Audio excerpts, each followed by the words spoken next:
Hey, look at that. It worked. Everything is falling into place. So we got a couple of minutes before we actually start the show. Any last minute questions, concerns? Did you try to just bring one of those hot plates out and start selling street meat to the Snapchat spectacles line? Oh, man, I should have. There were plenty of other Venice Beach denizens out there performing, selling, hawking things. Do people still hawk CDs? You know, I didn't see any CDs. I still saw books, though. Yeah. Well, listen, if you are in line to spend $130 on a product that will not last throughout the year, you definitely have some income willing to burn. It's not like a shirt. No, listen, shirt. This thing will last. This thing will certainly last for far longer than the Snapchat spectacles will. Definitely, yes. I hope. All right, I'm going to hide. Alrighty. It was actually described to me that it does kind of look. Now, the more that I look at it, it does. The pattern does look like a Dixie napkin. That's, which I don't know whether or not that makes me very happy or very sad. People pay big money for that.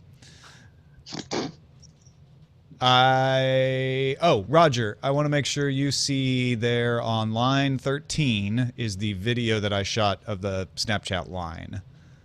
I imagine you would already notice that, but I just want to make sure you knew. All right, we ready? Yup. Let's do this. Here we go. Quality content thrives through the support of those who benefit from its creation. If you gain value from the Daily Tech News Show, consider joining others like me who provide support. Learn how to help at dailytechnewsshow.com/support. This is the Daily Tech News for Thursday, November 10th, 2016. I'm Tom Merritt. Joining me today, as he does on most Thursdays, Mr. Justin Robert Young of the Politics, Weird Things, Night Attack, among many other podcasts. How's it going, Justin? And veteran of our 8-hour live coverage. Is it 8 hours in the end? I didn't do all 8 hours, but you went wire to wire with it. I went wire to wire with it. You were there for the vast majority of it, and I was very excited to have you there with us. Obviously, a historic night for many different reasons, as I'm sure many smarter and wiser and more daring people have enumerated between then and now.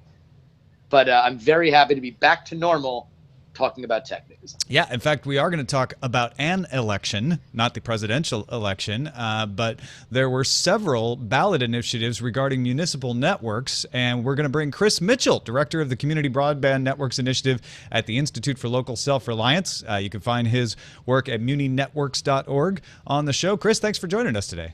Yeah, hey, thrilled to be talking about this issue. Good to good to have you back. Chris is going to be kind enough to hang out and talk some tech news with us, so we'll get to talking about those ballot initiatives in a little bit. First, you should know Google's new Daydream VR headset went on sale today, and a new YouTube VR app came along with it. By the way, if you're a fan of cardboard, those cardboard apps need to be updated before they'll work on Daydream VR. They don't just translate right over. Blizzard is making Overwatch available to try out for free the weekend of November 18th. This is an incredibly popular game, and I guess they want it to be even more popular. I don't know. Now here are some more top stories. Snap Incorporated, which is the name of the company that makes Snapchat now, has started putting out vending machines to sell its $129 Spectacles product. Spectacles is a pair of sunglasses with a video camera designed to be used with Snapchat. It doesn't do live streaming video. It just takes snaps. You use a credit or a debit card at this vending machine, and then you get to choose black, coral, or teal spectacles. First vending machine appeared in the Abbot Kinney area near Snap's headquarters in Venice Beach. They call the vending machines Snapbots, and they're going to move it to a new location each day. So far, this one in LA is the only one that's out there. Well, I think the biggest thing that when you look at what's happening with these spectacles is you're going to compare it in success to Google Glass, right? Like that's the biggest thing that we're going to think of when we see whether or not this is a success or a failure, right? That's the natural comparison, absolutely. And if that's the case, then I think they're making a very good decision. They are effectively restricting access to them to the point where they can announce any number, and we're going to say, well, all right, that seems like people have spent money on it. Right now, there are gigantic lines to buy them out of these vending machines. And Tom, you did a little shoe leather on the ground reporting for this. Yeah, I figured, oh, you know what? I live not too far from there. I'm going to hop in the car. I'm going to take a little gander at this vending machine. Maybe I'll pop $129 out of the old Patreon funds to try one out. First of all, their map would not let me zoom in. So I did it at home. It worked fine. But when I was on my phone, for some reason, the Google map they were using wouldn't let me zoom in. So it took me about a half hour to find it. There were some Snapchat folks out on the street giving directions. And then once I actually got there, that line was a couple hours long. It went in through the parking lot, around the corner, and down the street. So you had to figure out where this thing was, go find the right parking lot, and then stand in a huge long line, and people were doing it. How many spectacles do you think were in that box? Well, I wondered about that. Okay, so this thing is about 4 or 5 blocks from Snapchat's headquarters.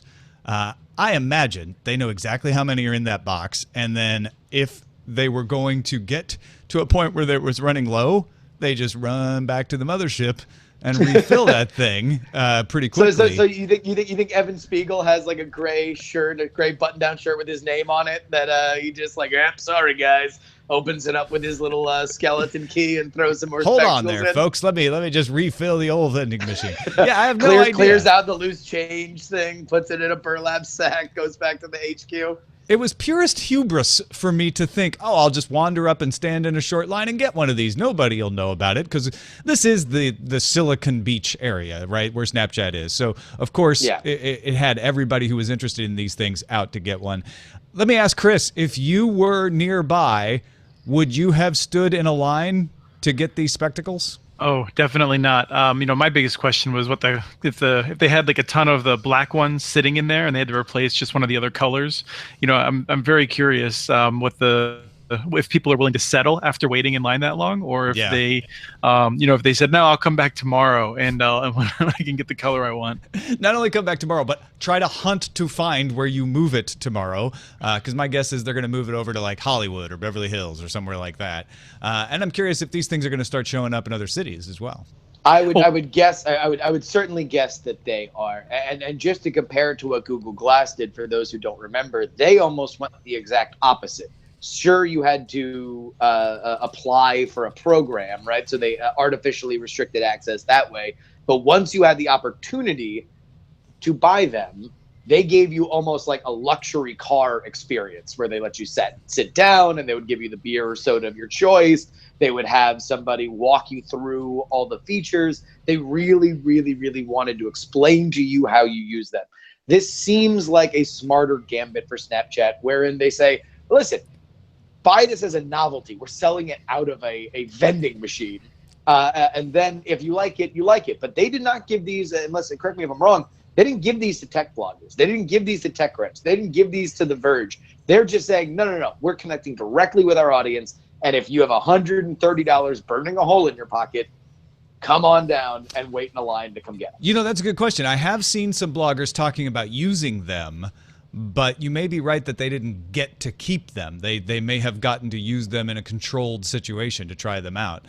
Big Jim was asking earlier if it was tech journalists in that line. I didn't recognize anybody, but at the time I was like, no, I think they probably got them sent directly to them, but maybe they didn't. I mean, maybe. I think I saw some line reporting by Ashley Escada from CNET, but other than that, I think those were the only two. You and her were the only ones I saw in my Twitter feed reporting in line. I didn't actually see her out there. That's funny. All right, tell us what Instagram is doing to imitate Snapchat today. Did they come up with their own minion-looking vending machine? Not quite. Instagram added 3 new features Thursday to its Snapchat-like stories function. Users can now add links that open a page within the app on a See More prompt. You can type at replies for up to 10 accounts that can be tapped to open the user's profile, and the ability to add 1-second looped boomerang videos to stories without having to leave the Instagram app. Links is only available to verified users right now, meaning you would assume that they are more ways that you can mollify brands and celebrities that want to push branded content. Yeah, it seems like that. I think the at replies is just a way to give shout outs to people, maybe expose folks to some more discovery options. The boomerang thing is the most interesting to me because that is something that is entirely different from Snapchat. And it is something that Instagram has as a separate app. And in fact, if you want to put a boomerang video in your main Instagram timeline, you still have to go to the boomerang app, make it, and then import it into Instagram. Whereas if you want to put it in stories, you just pop it right in. So that's a little bit of an odd implementation of it. Do you want to know what this reminded me of? Is that we were talking last week or 2 weeks ago when Twitter shut Vine down, that the question is, how does Vine just get shut down and not at least before that folded into Twitter? That you can just slide, in the options you have to shoot video, a Vine is one of them, or maybe the default option.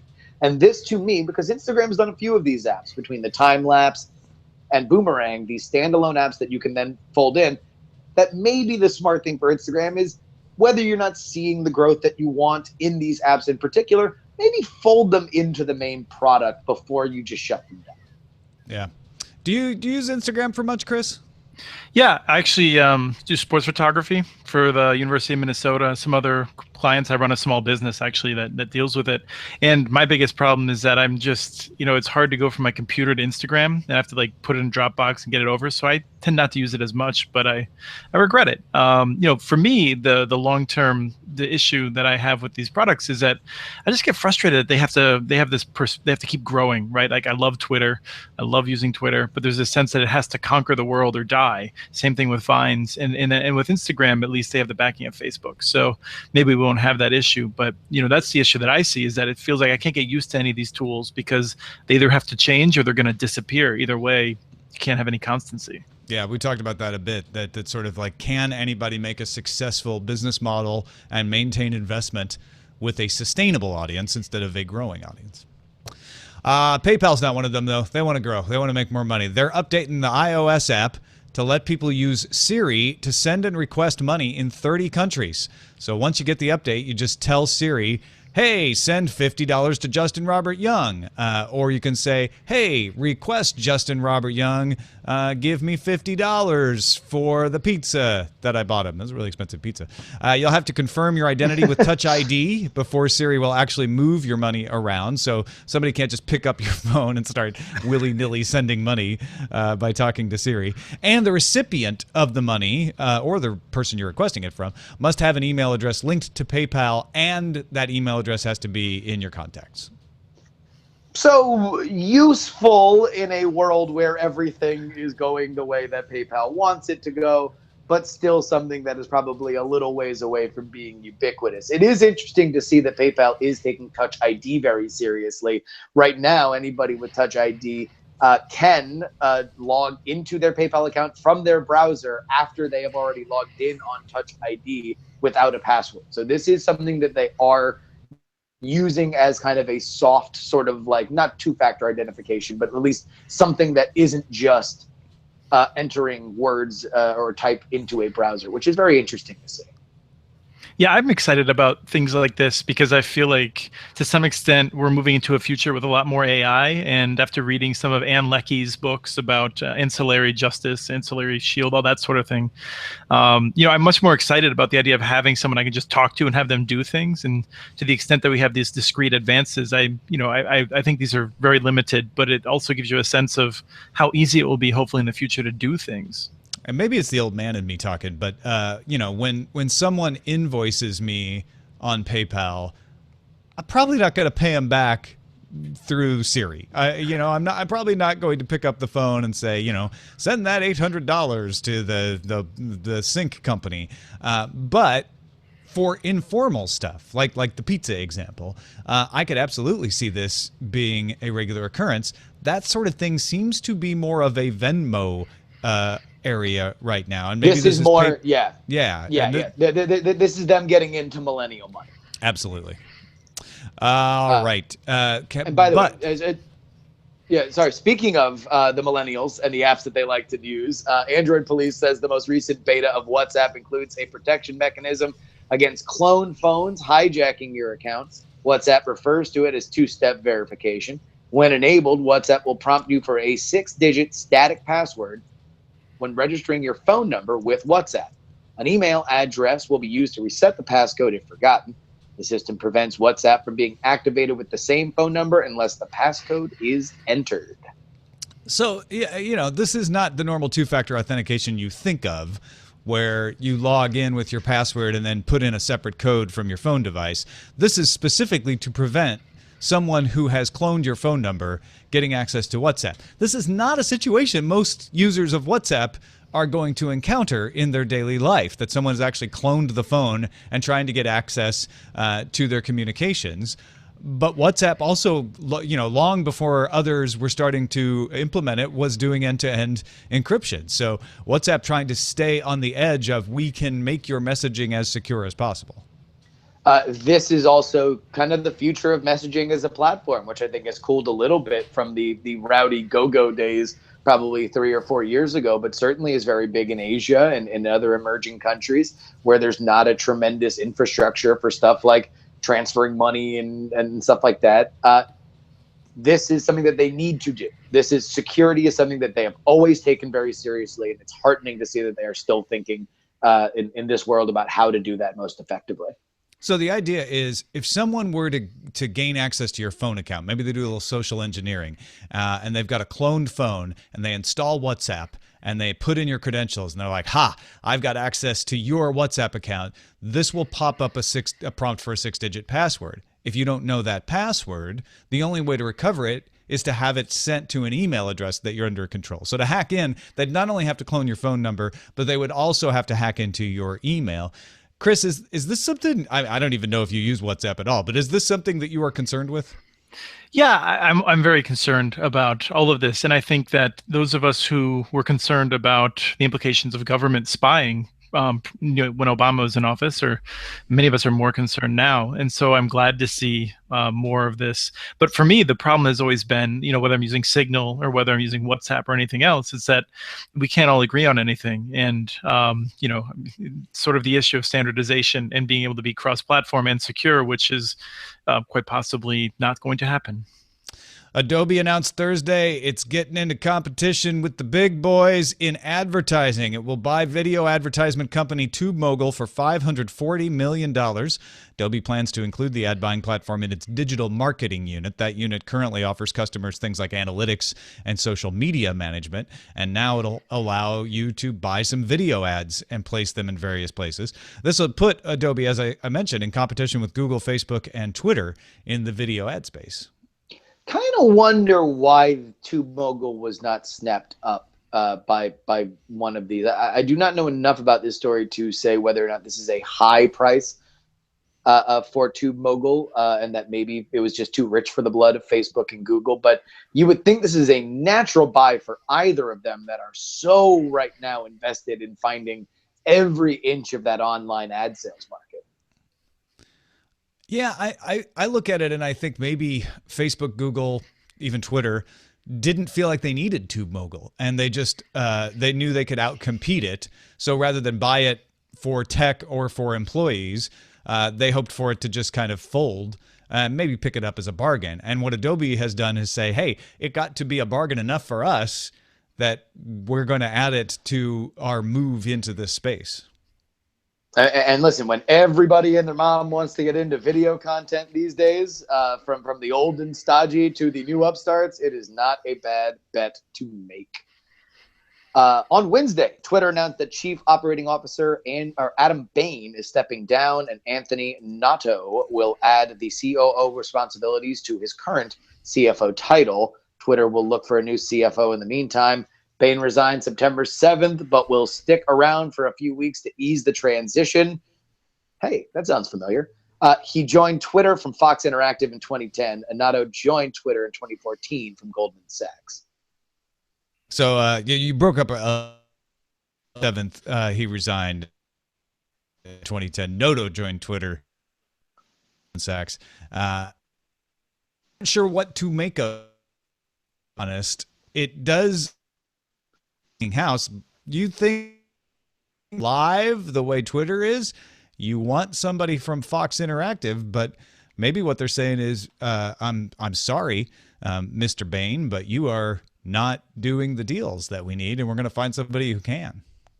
I mean, that's the tale of Twitter, right? You know, that they are just not where they need to be, and they are in constant flux for it. It does not shock me that people under the top leadership are now starting to slough off. And you got to just, I mean, again, this has been the story of the year for 2016 in tech, is just what will happen to this company. Well, it's also interesting. I mean, how many people do they have now doing dual jobs? Is it to be a top executive there, you have to have multiple jobs at this point?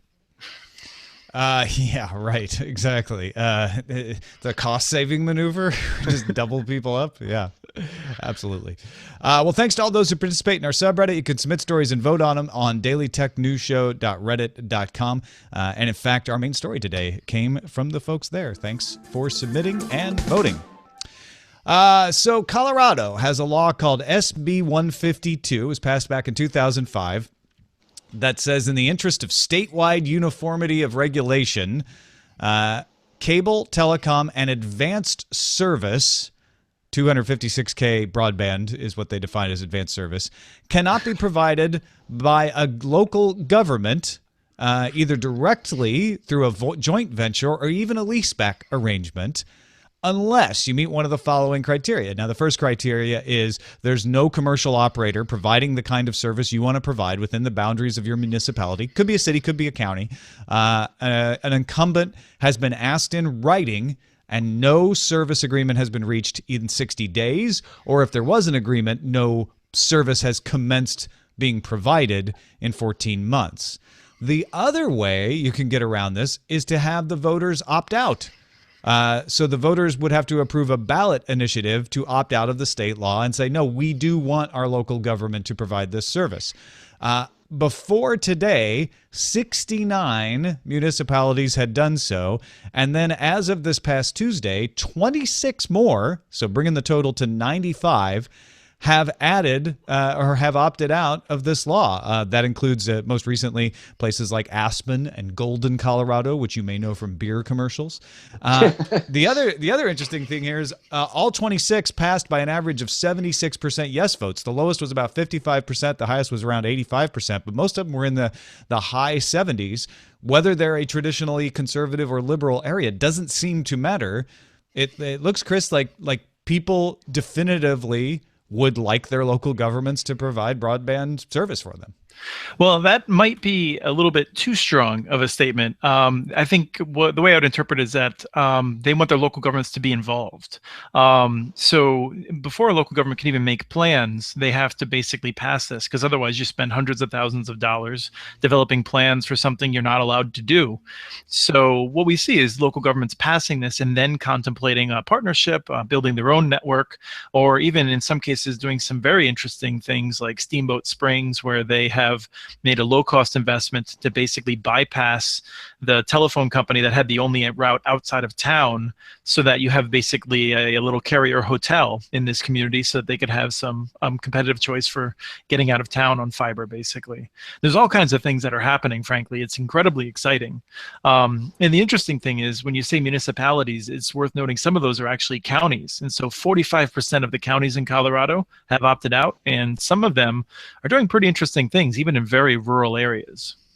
So this is something that I'm very, very interested in, because I have always seen these situations and thought, well, there's obviously a corporate protectionist oligopoly when it comes to providers, right? And very often that comes by way of making it very expensive for any prospective competitor to come in and put any kind of physical thing down in the ground. It's made many people think that the only way that you're going to get real competition is if there's some sort of new over-the-air sort of providers. So in general, although I thought that municipal internet is, kind of underwhelming at times, this seems like a way that cities are trying, even though oftentimes they're the ones that are being protectionist, to kind of break their own stranglehold on this kind of development. Well, I don't it's so complicated. There's so many different ways to respond. I've seen a lot of arguments that cities are the problem. And when you trace back those arguments, they almost always come from the incumbents and the groups that the incumbents fund. We call them sometimes coin-operated think tanks that put out these papers, and they have economists attached to them. But local governments don't control polls in most situations. The polls are controlled by either the electric company or the telephone company. Electric company doesn't want anyone to bother them, so they make it difficult to get on the polls to put fiber up.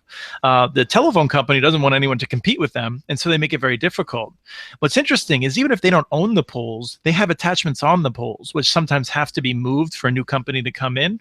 This is the biggest issue that Google Fiber had dealt with, and then they can delay it 30 days, 60 days. You can just drag it out.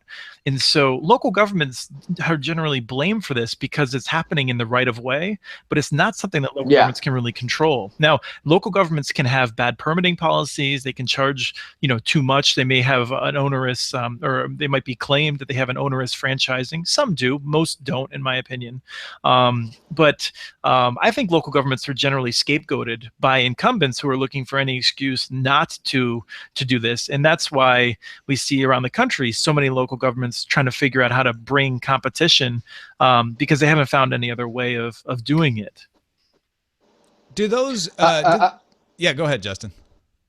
Well, let me just ask this one. How much do you think the success of municipal broadband over the last, let's say, 5 or 10 years has made this something that local governments want to spend political capital to promote and push?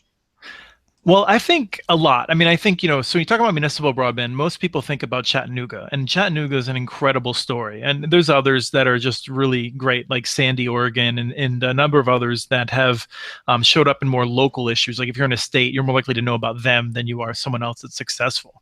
But really, I think Google Fiber, I give Google Fiber credit for this because I think it's not about just municipal networks.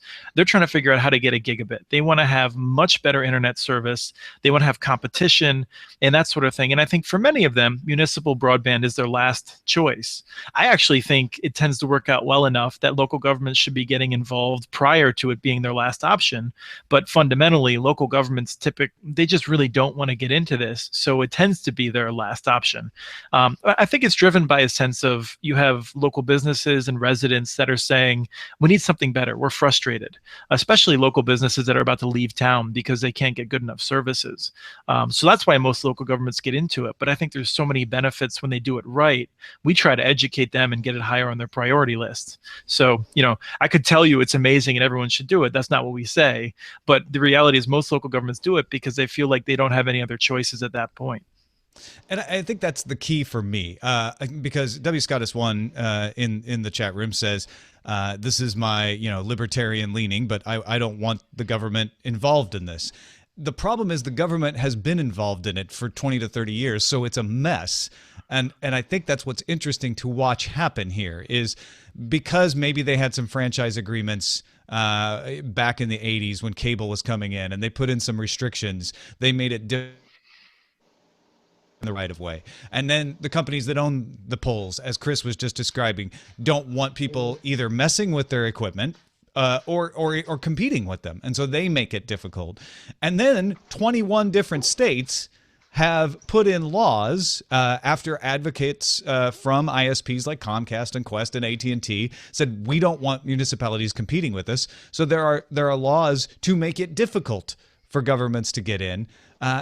And so it's very confusing because the government is involved by saying you can't do this. The government is involved by regulating the right of way.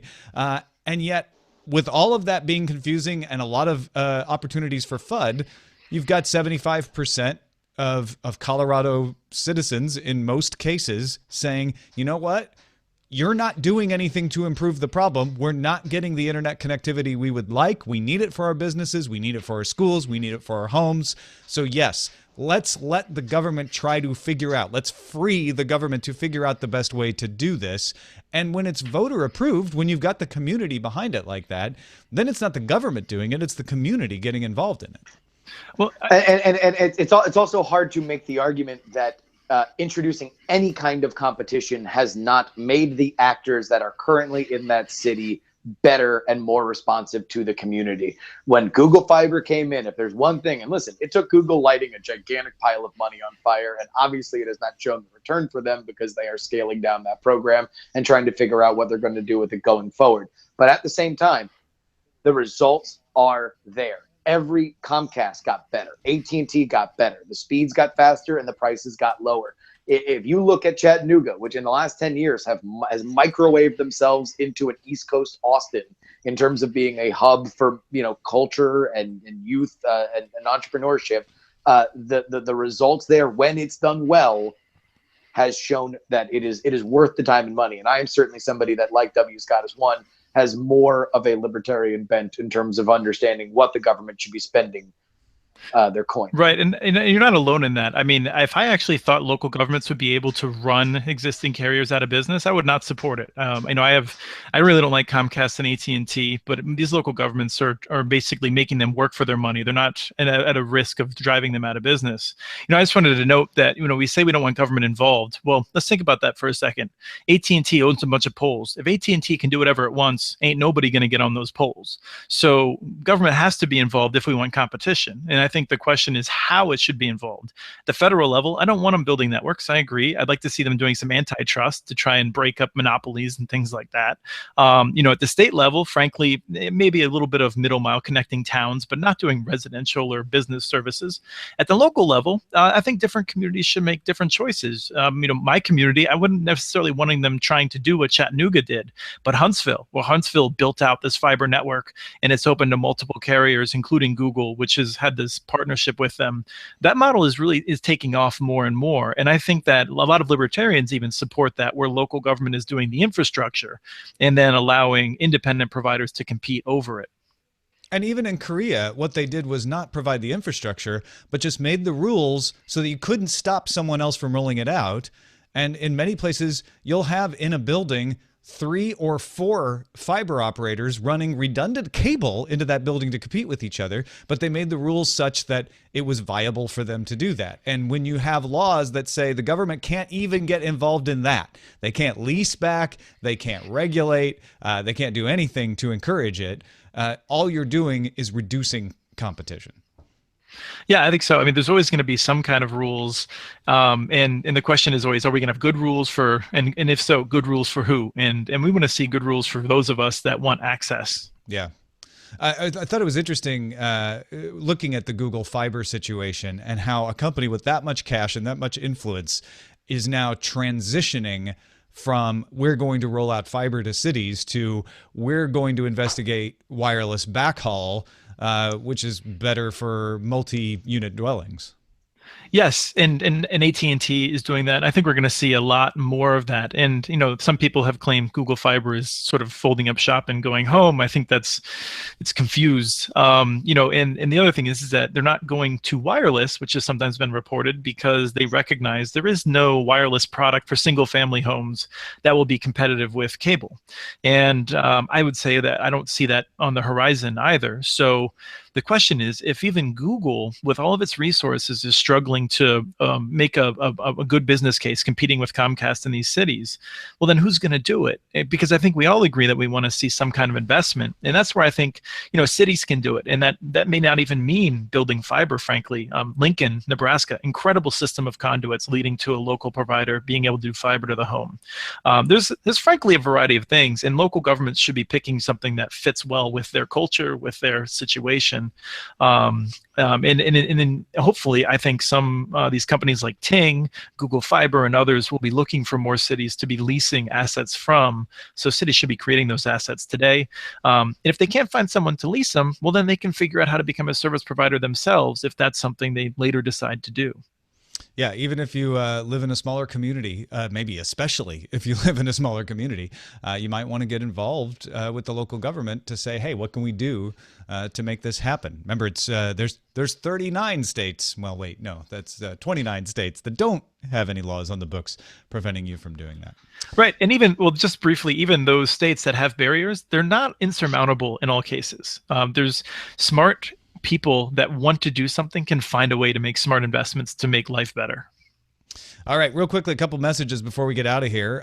We have one person who wanted to remind us and the rest of the DTNS audience that as the holidays approach, it's a good time to donate to Child's Play through one of our writers' favorite fundraisers, Desert Bus for Hope, at desertbus.org. This is the 10th year and promises to be one of the best. Of course, Desert Bus is the game where you just have to keep your hand on the controller to keep the bus from going off the road as it drives between Arizona and Las Vegas. It's from an old Penn and Teller game. But yeah, Sega CD, Penn and Teller's Sega CD game.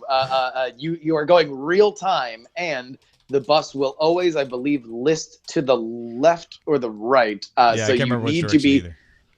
You need to be constantly adjusting. And of course, when you make that trip, you get 1 point. Yeah. So thank you, Ken Hill. Keep an eye out for it, desertbus.org. Josh wrote in and said, I wanted to share a very interesting discussion I managed to overhear when I was going to see Doctor Strange this weekend. The Google Pixel ad came up on the screen at the theater, and the wife of the couple sitting next to me exclaimed, "That's a pretty phone. What device is that?" To which the husband said, "Oh, that's a Samsung Galaxy." As the ad closed and it said the phone was made by Google, she asked him the same thing, and he said, "It's a Samsung Galaxy made by Google." Just wanted to share that experience with you. Samsung and Android are pretty synonymous for most folk, and I expect Android to maybe be impacted with this whole Note fiasco. I know it's probably old news, but it was a really funny conversation. So yeah, it could have things with the Note conversation, but also just in general, and people think Android is Android. It's all Samsung to them, I guess. And listen, remember, this was the big worry for Google, that Samsung at its peak probably 2 or 3 years ago was going to fork Android into their own operating system that they would brand by themselves. This was a huge worry for them, and one that has seeming to have metaphorically and physically gone up in smoke. And then Key wrote in and said, I live about 3 hours north of Sydney, Australia, and the 2 stores that had the Nintendo Classic Mini in stock, Target and Big W, advertised them to go on sale on November 10th. They sold out within 10 minutes and 30 minutes respectively, Target being the smaller store.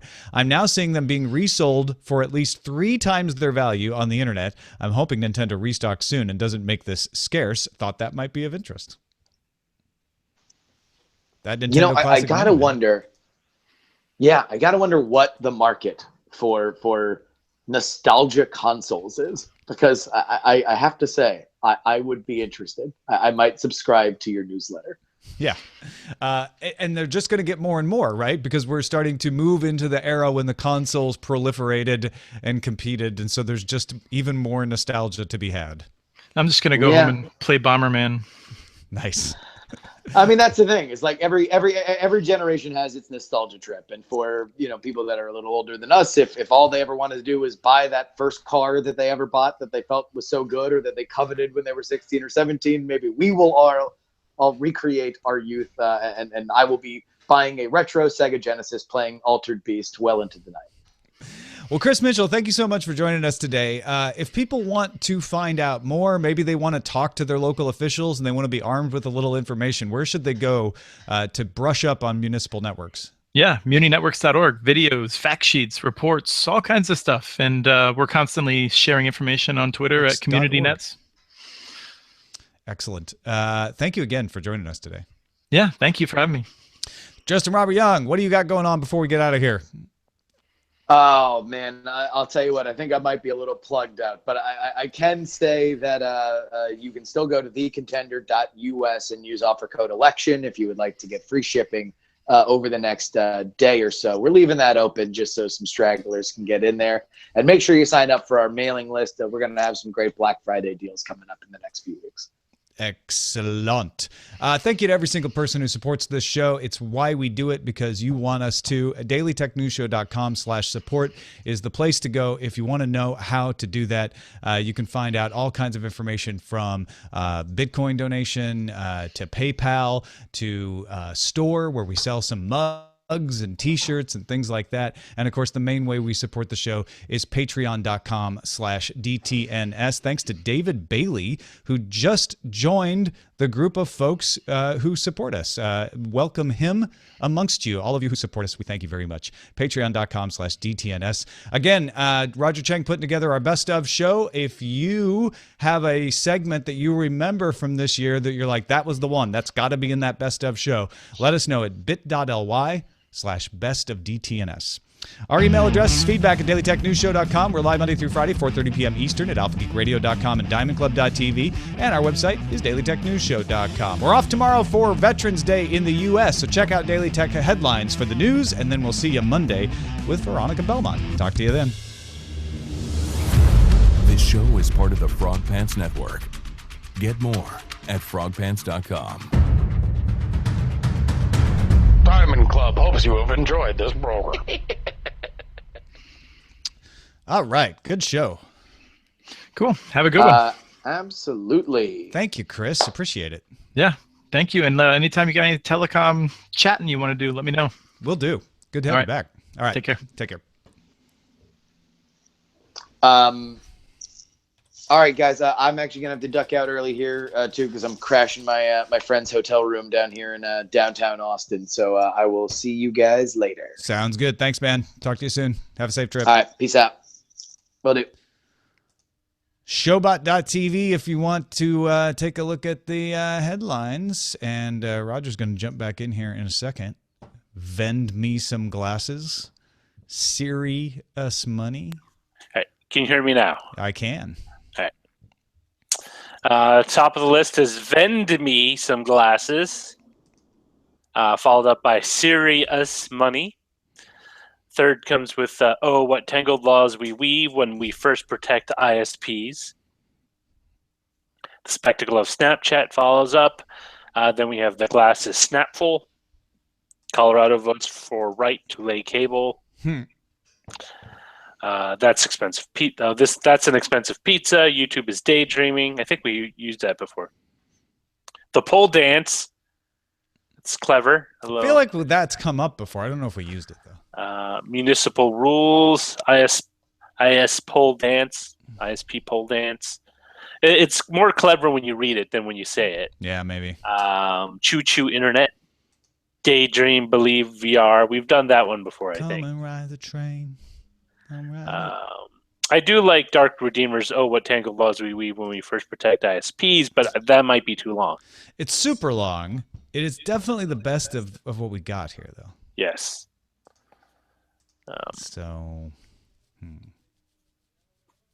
What if we changed the pole dance to Colorado's pole dance? Not feeling it. No. Siri is now your PayPal. Adobe from Fred. Get it? Adobe, like Adobe, except that it's the D is capitalized. No, nothing. No. All right, why don't we just take out O and just leave it as What Tangled Laws We Weave? We'll reduce it by but 2. It's what a tangled web we weave. Can you really get away without the O? Okay. When we protect. What if we took out first when we protect ISPs?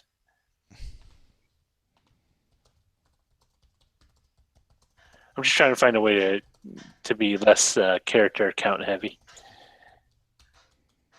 W. Scott one says oh, what tangled laws we weave for ISPs is a variation of his.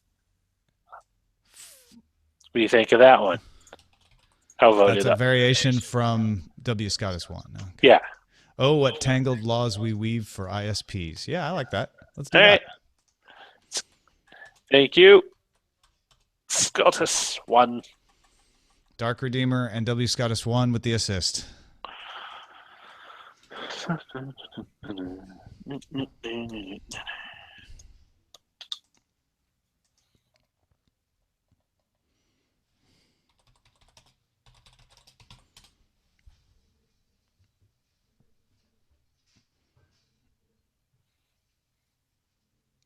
That has been chosen. And now I wait for level 8. Oh, everyone's doing a little rhyming.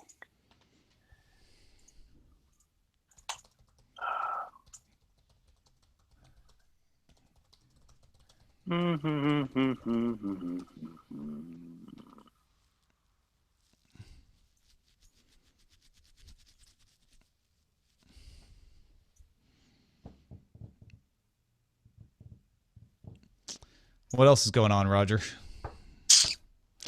Apparently, Ashley Esqueda did try to stand in line to get the spectacles, but they ran out of stock, and then apparently they restocked later.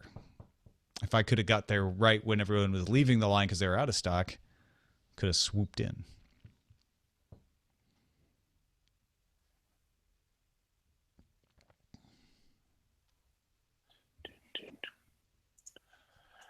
What do I got going on? I don't know. Honestly, I'm still I'm still under. I still have a little sleep deprivation, so my cognitive functions are a little slow. Why are you not sleeping? Is it the baby? Yeah, she's been not sleeping well ever since Tuesday. The baby has been not sleeping well since Tuesday, so well, that's Tuesday that's night. just a coincidence. It is, but no, I'm not saying it's because. I'm just Yeah. saying it started on Tuesday. It's been off and on for a bunch of weeks, but like starting Tuesday, it's been pretty like. I'm trying to figure out if it's more teething issues, if it's the heat because it's been unseasonably warm in San Francisco for November. Typically, you get your Indian summer around October, sometime in October, and it starts to cool measurably like mid-November, and it hasn't yet. And I don't mean freezing, but just noticeably cooler, and it's still roasting in my place. Yeah, it got up to 90 here yesterday. You have air conditioning at your new place that you're moving Yes. into? All right, good. I got to figure where I got to replace the filter on it. They have it ducting into the same duct as the central heat, which is weird. So it literally goes into the side of the heater, like the vent. It's not that unusual. I think we had that in my house growing up. Till the raccoon got in, and then there was just fur all summer. Fur flew all summer long. Illinois.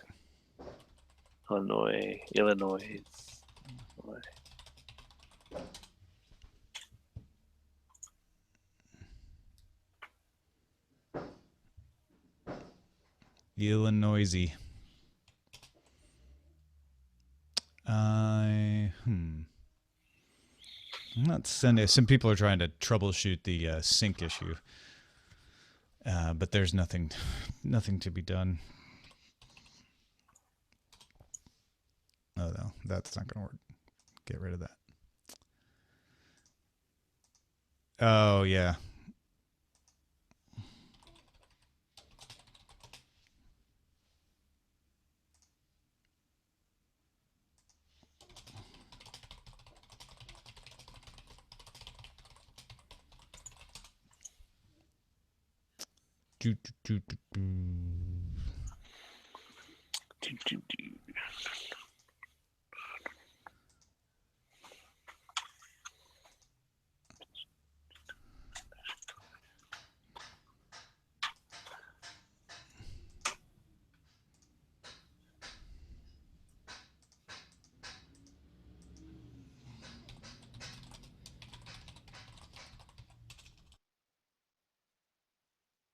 Good video.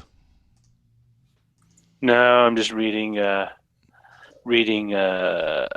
like why Trump won and all the other stuff. Why are you doing that to yourself?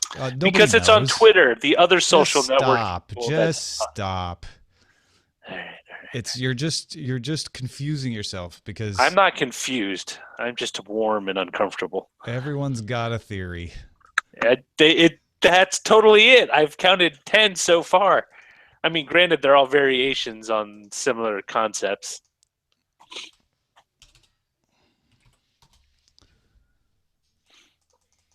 I mean, I have my own theory, but I won't divulge it because I'll get a lot of people angry. Come and ride the train. And I can make people angry. Make my parents angry, make my wife angry. Used to make my teachers angry, especially when I corrected them. And I usually was right, so it's not like it. Oh, were you? Yeah, well, back then there was no Google or Wikipedia, so.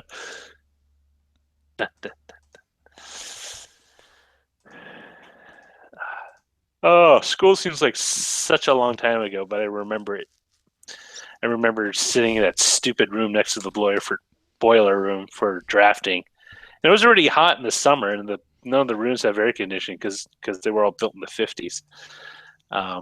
So you have to open the window. So it would be like 90 outside, but since you're next to the giant boiler for the water, and they never turn that off in the summer, it gets like 115. And I'm trying to do drafting. It's like, I just want to sleep. It's the worst room to be in. Which room I is love that? drafting. It's just I can't work when it's oppressively hot. Can't work when That was in high school? Yeah. Print drafting. T-squares and... So you don't have air conditioning in your house now, huh?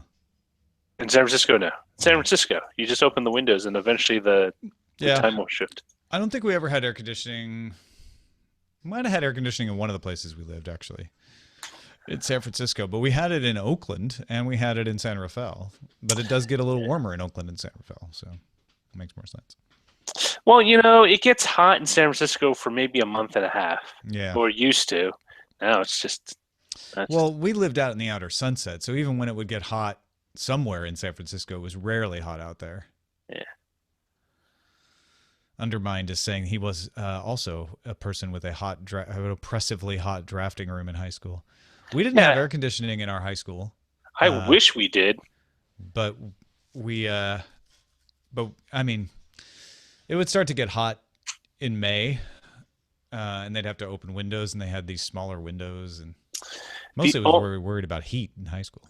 The only rooms that had air conditioning were the the little, the ones they wheeled in, the ones that are basically look like mobile homes. Oh yeah, they had their own ACs. I had Mrs. Roberts. She was great. She was my English teacher.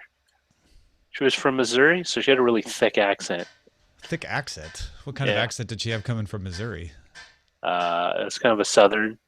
She came from southern Missouri. She is from southern Missouri then. So it had a very twangy southern accent. That's sort of unusual. Not terribly unusual, but yeah, she must have been down Cape Girardeau towards Arkansas probably. Well, I don't know if when she says she's from Missouri, if she was born and raised there or just was from somewhere else and just was there and then... Yeah, my Aunt Betty has a thick southern accent because she's from Alabama, but she lives in Missouri now, and she's lived there for a long time. That's the one thing I was surprised at how mild the accent was, at least in Little Rock, Arkansas. I was expecting a thicker, but that could totally be a class regional thing. Like if you go out into further, it's pretty uniform in those areas though. Because where I grew up, we didn't think we had an accent, but we did, and I started to realize that when I started working radio when I was 16. And I realized when I listened to myself back, I'm like, oh, I have an accent. It's almost Southern. Because it starts to just shade into it as you get Southern Illinois, Southern Missouri, Arkansas, Kentucky. What I noticed is especially just like the people I've worked with, like people in technical or higher white collar jobs tend to have an accent, but it's very muted. And it's only when they get excited or they're being, they're talking about a big game or something, does it kind of come out. So I'm not sure if that's just a conscious effort to tone it down.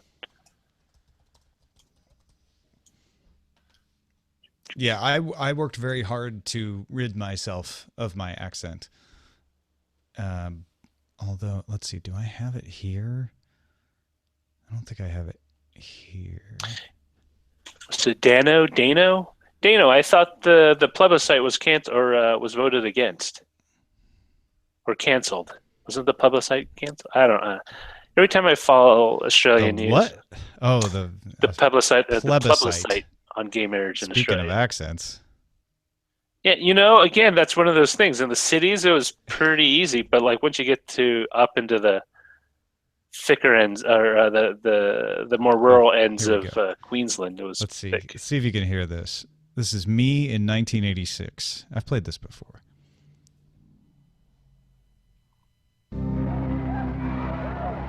Thank you. Thank you.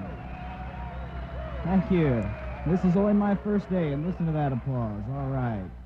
I'm Merritt here with you on WGEL, the best country in the country. All right. Right now, I see we've got Marie Osmond and Alabama due up this hour, but first, we have these very, very important messages. No, you sound. I mean, not. It's interesting because I think you sort of had an accent when I first met you. But what I find really interesting about that is just how young you sound. Like as a. Well, yeah, I'm 16 years old there too, right? That makes a big difference. I got distracted. I'll make sure I do this. Okay, I feel like that's probably the right episode, and it's You sound southern, but you sound super young. You can hear the 80s of that clip.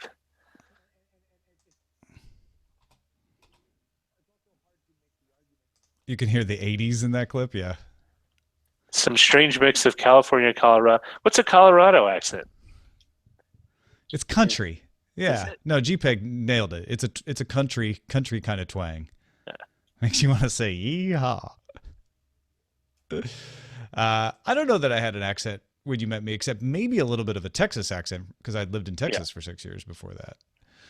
Because when I started doing radio, I tried very hard to be like, okay, I am going to pronounce every letter the way it is in fact supposed to be pronounced, to try to get rid of dropping R's and all that sort of stuff.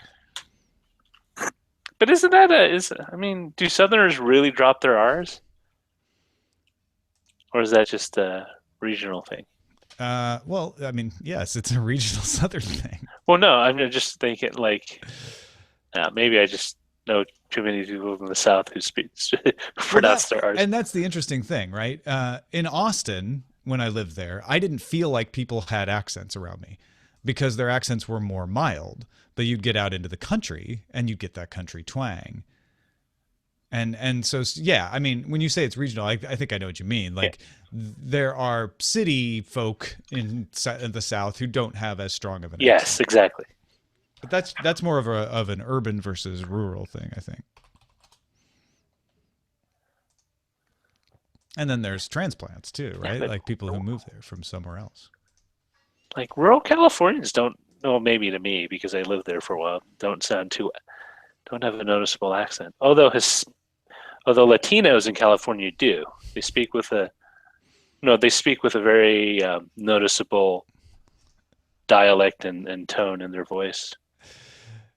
JPEG is totally nailing it. He's like, Tom sounded like someone on a rural farmers network, which was exactly what it was. It was a rural farmers radio station. And we did the farm reports and the Chicago Board of Trade market openings, corn prices, all of that stuff.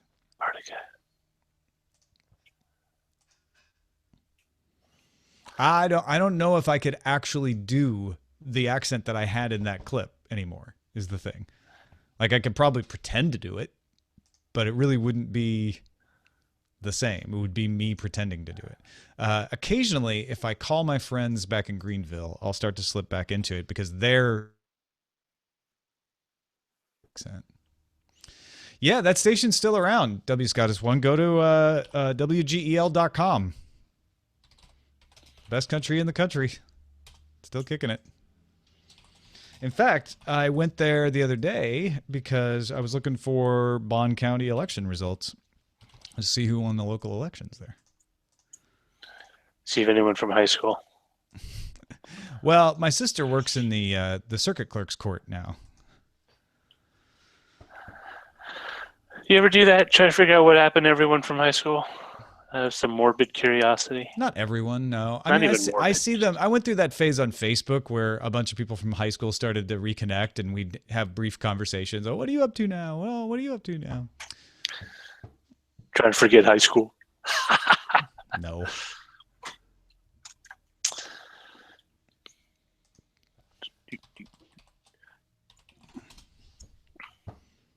Say the station again. I didn't catch it. Well, GPEG says, I'm in New York City, but I happen to have a rural farmers channel on my FiOS I checked out for a second.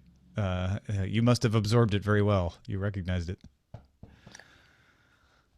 Yeah, we had a farm report. It was kind of weird. The first time I moved to Modesto was the first time I ever saw a farm report. But you had to wake up really early, or like 5 or 6 to catch it. Yeah, you always put them on early in the day. And then you'd have the market close. The Chicago, pork bellies and all that sort of thing. And it was the only time I ever remember, and I think it's because some of the stations just cut their signal after 12, right? It ended at 12 midnight. It was the first time I ever saw like a closing where you have they play not America. God Bless America. God Bless America, and they would have the flag waving. And Yep. Thanks for watching today's program. WGEL has reached the end of its broadcast day. WGEL operates with an effective radiate power of 3,000 watts from studios located at 310 West Main Avenue in Greenville, Illinois. Our studio to transmitter link call sign is WLD716. Join us again tomorrow for the very best in radio entertainment. So wait, so what happened after it just went off? Then I would push 2 buttons over on the transmitter and bring the transmitter offline. Turn it off. Like I don't know. I know some stations, and I think this holds true. But at night, you actually have to decrease the radio or the transmission power, right? Because it's usually because there's less interference. Oh yeah, we would just reduce it all the way. We didn't have a license to I actually no. You know what? I think we had a 24-hour license. I think it was our owner just wanted to save the money, so we'd bring it down at midnight. But yeah, some stations would reduce power at night. You're right. KMOX was a 50,000 watt station. So at night you could get it, way over in Nebraska, down in Texas. Clear across the county. It was a clear channel.